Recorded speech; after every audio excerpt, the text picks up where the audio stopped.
Okay, so something happened last week that really should change how you think about, well, everything. It didn't make the headlines, no big press conference, but this quiet little startup, they might have just opened a door that we can never, ever close again. In a server rack somewhere in California, a brain was turned on for the very first time, and it just woke up. So get this. A company called Eon Systems mapped the entire brain of a fruit fly, all 125,000 neurons, every last connection, and they uploaded it to a computer. They didn't program it to do anything, they just flipped the switch, and it started living. Now, here's the truly wild part. Nobody taught it how to do any of this stuff. It just knew. It walks around, it explores. When a little piece of, digital dust lands on its antenna, it stops and cleans itself off. It looks for food. These aren't lines of code, you guys. These are instincts, just emerging from the wiring of the brain itself. It's the ghost in the machine, a perfect copy of a mind. And your first reaction, I know it was mine, is probably just, wow. But here's the thing. Here's the thing that nobody seems to be talking about. And honestly, this is the part that should keep you up at night. We see it moving around. We see it acting exactly like a fly. But is there anyone in there? Is it actually experiencing anything at all? And that's the whole problem, isn't it? We see it walk, but does it feel the simulated ground beneath its feet? We see it groom itself, but does it feel the annoying tickle of the dust? It reacts to sugar, sure, but does it taste sweetness? We can see every single behavior, but the inner experience? That's a total black box. A giant, unanswerable question mark. And here's where it really starts to fall apart if you just think about it for more than 5 seconds. This model, it's static. It's a frozen snapshot of a brain at one moment in time. It can't learn anything new. It can't form new memories. It's just a perfect little biological machine stuck on a loop, reacting to things forever. Is that life? Or is that just a really, really sophisticated echo? You know that nagging feeling? That gap between the physical stuff happening and the feeling on the inside? It actually has a name. A philosopher named David Chalmers, he called it the hard problem. See, the easy problems are figuring out how the brain works, how it processes data, controls the body. But the hard problem is, why does it feel like anything to be alive?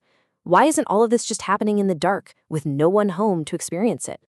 And this isn't a new idea. Decades ago, a philosopher named Thomas Nagel put it perfectly.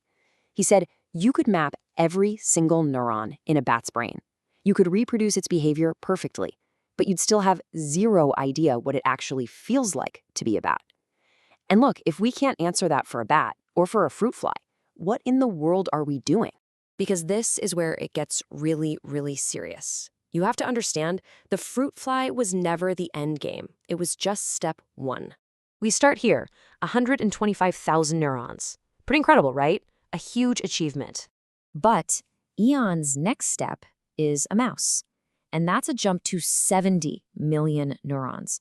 Just a massive leap in complexity. And then there's the final goal. You. Us.